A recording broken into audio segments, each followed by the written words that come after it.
Since we recently did a podcast about America's best presidents, we felt it was only fair to do the same for America's first ladies. But judging First Ladies presents a special challenge. Presidents have constitutional powers and official responsibilities.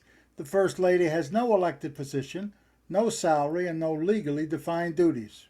Yet some first ladies advised presidents, promoted legislation, changed public attitudes, preserved American history, or built organizations that continue helping people long after they left the White House. Yes, we're looking at influence and lasting impact, not simply popularity, fashion, or how well someone performed the ceremonial duties of the White House. We will consider what each woman accomplished while her husband was president, but we will also include important work she did after she was no longer First Lady. This is not a scientific ranking. Reasonable people will disagree with some of our choices and their placement, but these 10 women clearly helped shape the office or used it to help shape the country. You know, it was interesting too, when we were considering doing this, the amount of discussion time that Dr. Dineen and Chandler and myself spent on this. We did. I think it was worth it, though. Yes, I think you're quite right. We spent a lot of time, but I think it was worth it to get everything that we needed. So let's begin with our number 10 choice, Martha Washington. Now, we begin with Martha Washington because somebody had to establish what the president's wife was supposed to do. When George Washington became president in 1789, there was no established White House, no official staff for his wife, and no traditional role for a First Lady. As a matter of fact, the First Lady was not yet even commonly used. Martha Washington organized formal receptions, greeted political leaders, and helped create a public image for the new presidency. The first political leader was not a monarch. That may sound merely social, but the new nation was trying to appear respectable without blindly copying the royal courts of Europe. And Martha did not particularly enjoy public life. She reportedly viewed her position as restrictive and often felt confined by its demands. Nevertheless, her conduct established an important precedent. The president's wife would be a public figure with national responsibilities, even though those responsibilities were never written into law. Her greatest influence was creating the role that later First Ladies would expand upon. Now let's look at number 9, Dolly Madison.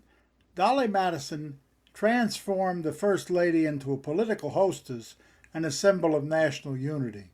She created social gatherings where politicians from opposing factions could meet in a less formal, less confrontational setting.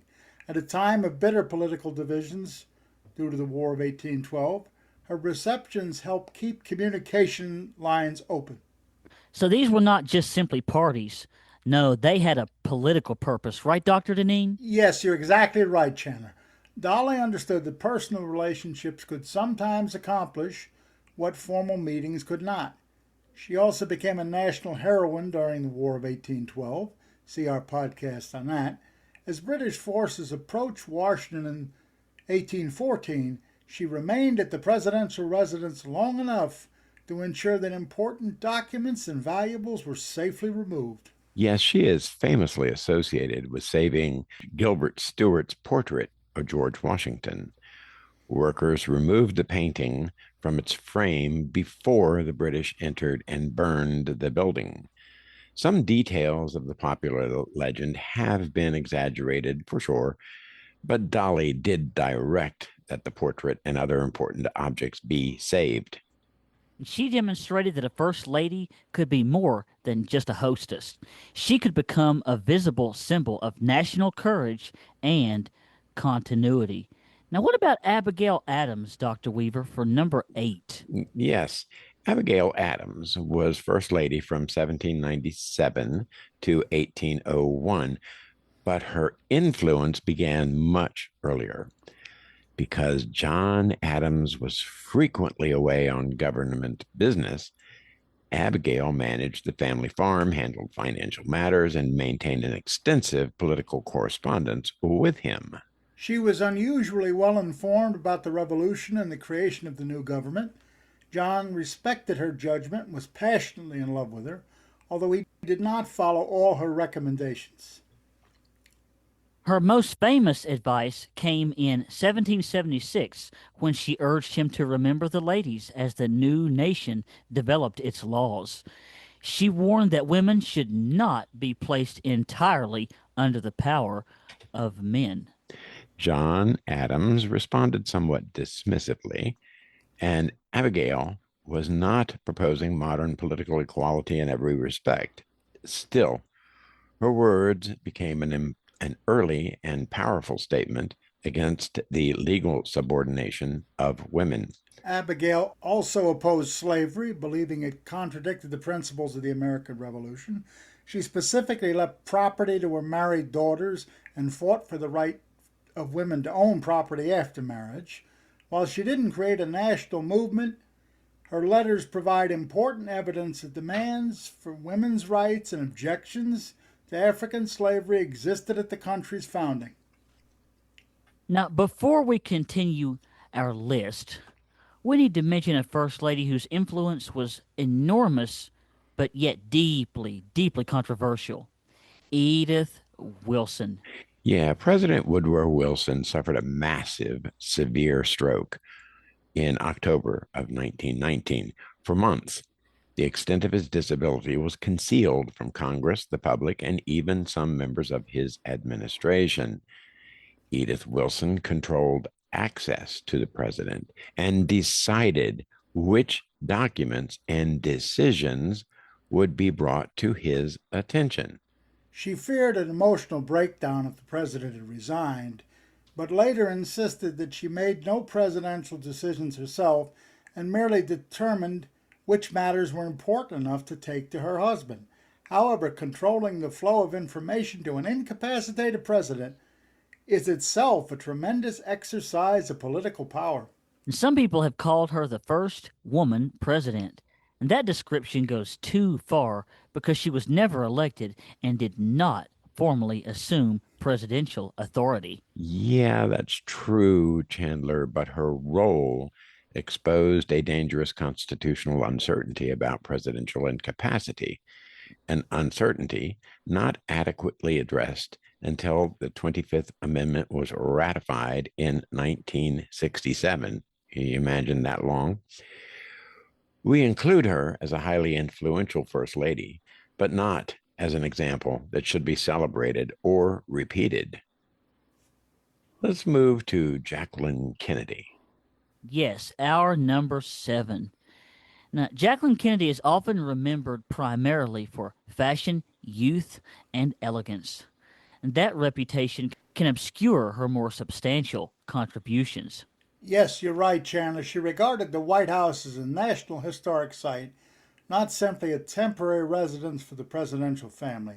She organized an extensive restoration, located historically appropriate furniture, consulted experts all over the country, and helped create the White House Historical Association. Her televised tour of the restored White House reached an enormous audience and demonstrated how television could be used to connect the public with American history. She also promoted American art, literature, and music, and used state occasions to present the United States as a culturally sophisticated nation. That led to President Kennedy's comment, "I am the man who accompanied Jacqueline Kennedy to Paris." Following President Kennedy's assassination, she helped shape how the country remembered his presidency. Her comparison of his administration to the play of King Arthur Camelot contributed to an idealized image that remains powerful even today. Well, actually, his comments about I'm the man who accompanied Jacqueline to Paris had a lot more to do with the fact that she was fluent in French, and the a comparison of the administration to Camelot wasn't so much about the play as it was about the idea of Camelot. Now, that legacy deserves some scrutiny because creating beautiful national memory is not the same as providing a complete history. Nevertheless, her influence on historic preservation and presidential image making was undeniable. Now, let's move to Michelle Obama. She entered the White House in 2009 as the first African American First Lady. That fact alone gave her position tremendous symbolic importance, especially to children who had never seen a Black family living in the White House. But her work extended well beyond symbolism. Her Let's Move initiative promoted physical activity and healthier eating among children. She planted the White House kitchen garden and used it to encourage conversations about nutrition and access to healthy food. Critics sometimes argue that the federal government should not lecture families about what to eat. There were also disagreements about school meal standards associated with the broader campaign. Those criticisms are worth mentioning for sure, but childhood obesity was and remains a serious public health concern. She succeeded in bringing national attention to it. And she also launched joining forces with Jill Biden to support military families and reach higher to encourage students to continue their education after high school through college, vocational training, or other programs. After leaving the White House, she continued working through the Obama Foundation and became a highly successful author and public speaker. Her cultural impact may prove as important as any individual program. She greatly expanded public expectations of who could represent the United States as a First Lady and how they did it. And may I say, as an African American male and as somebody who got to live through her tenure, she will always be my first lady. Well put, Jenna. Now let's look to number 5, Lady Bird Johnson. Lady Bird Johnson is frequently associated with flowers beside highways, but her environmental work was much more serious than the word beautification sometimes suggests.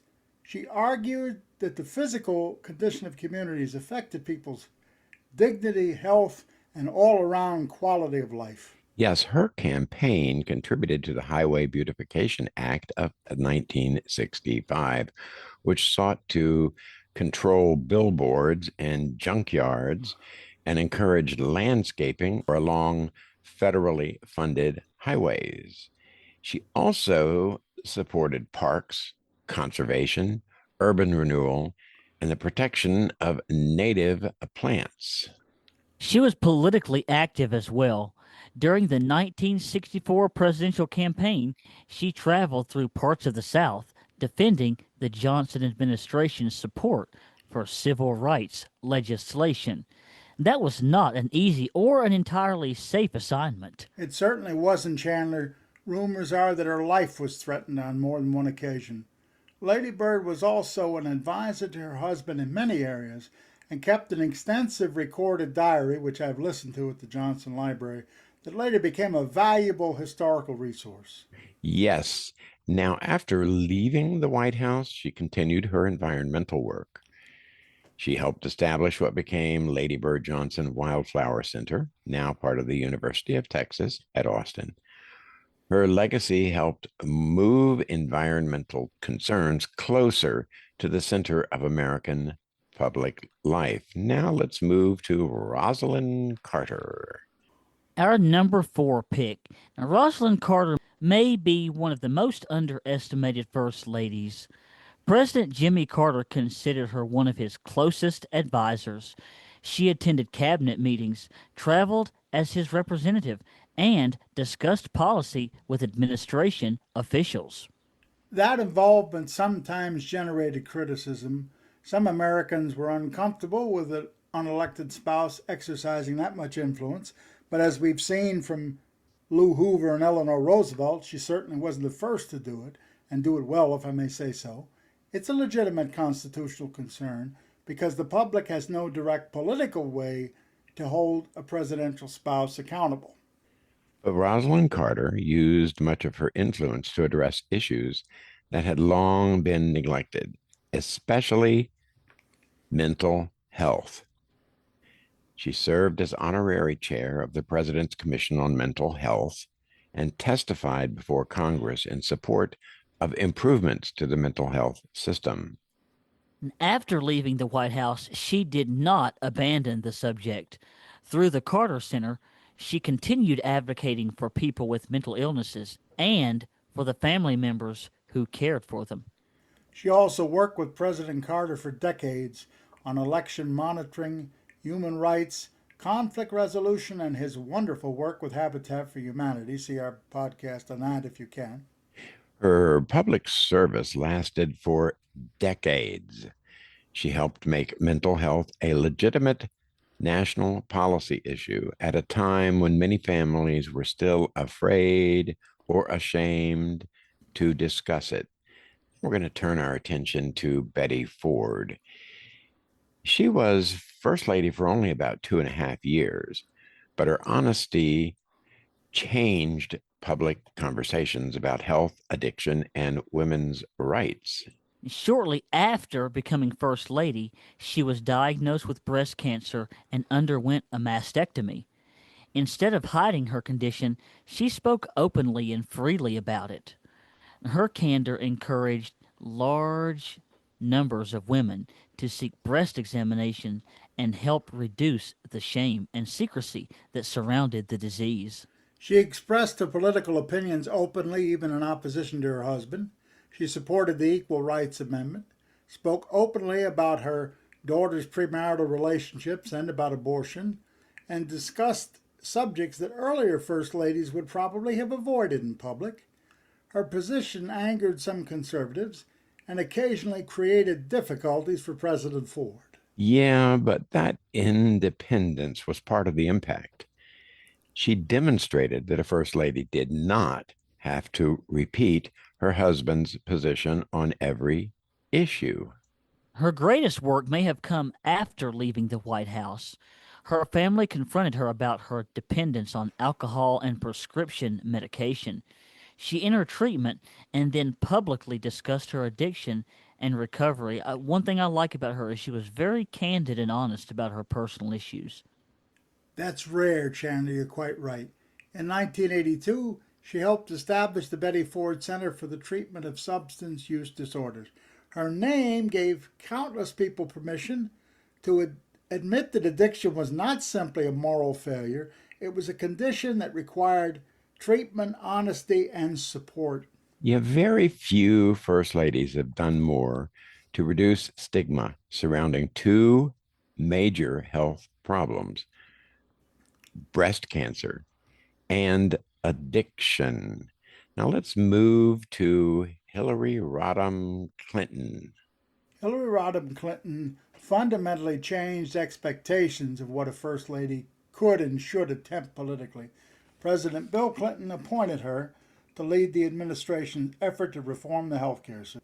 And that effort failed, and the proposal was complicated, faced powerful opposition, and never received a vote in Congress. But failure does not mean lack of influence. No modern First Lady had been given such direct responsibility for developing a major piece of domestic policy.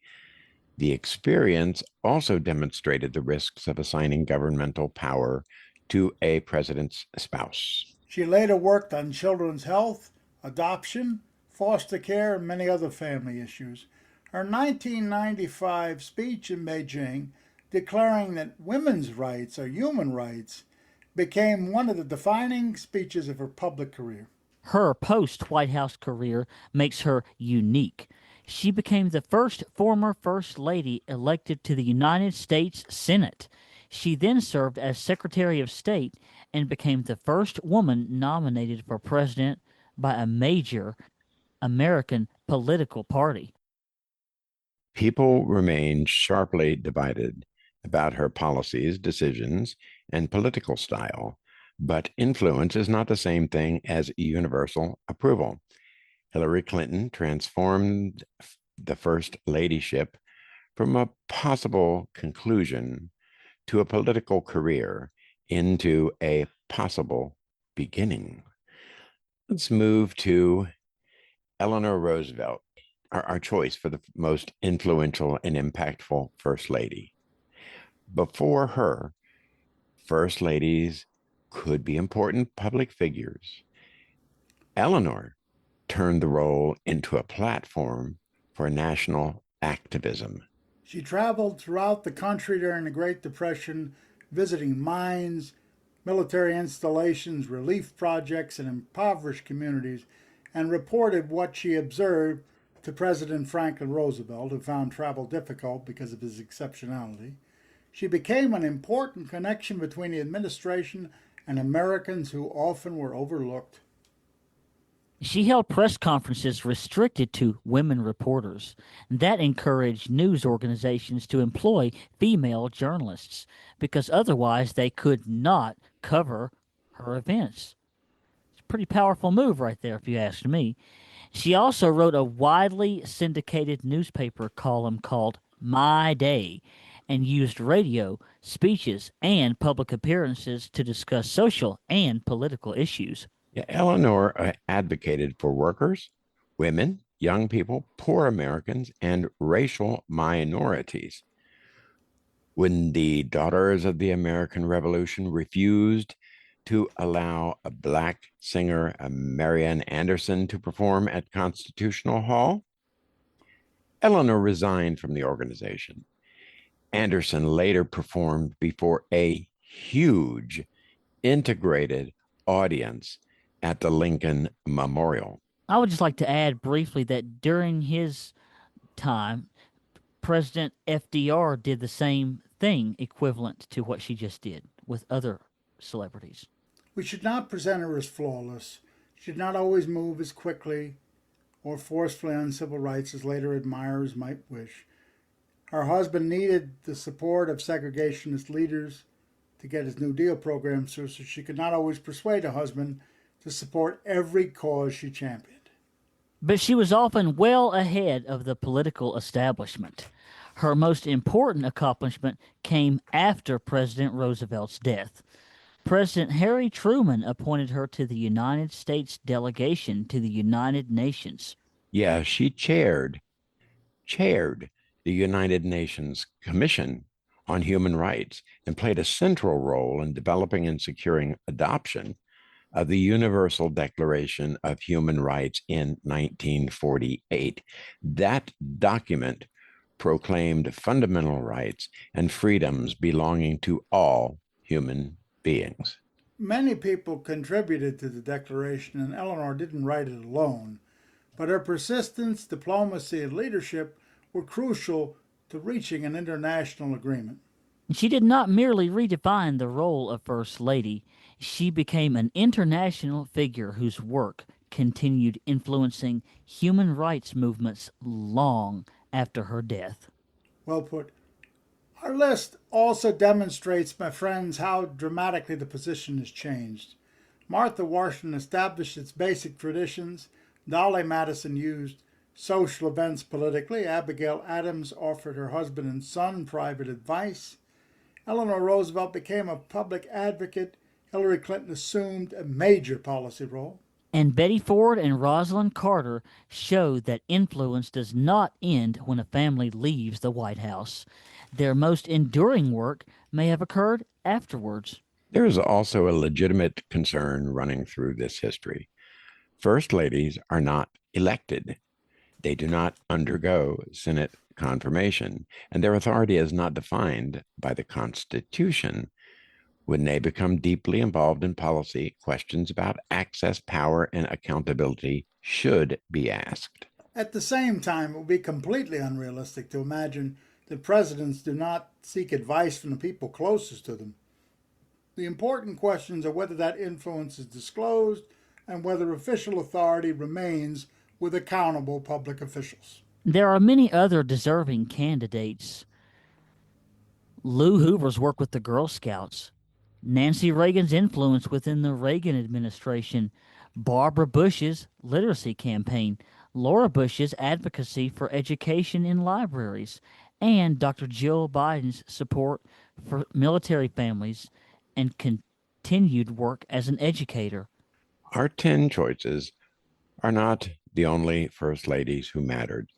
They are women whose actions changed the role, advanced important causes, or continued to influence American life after leaving Washington.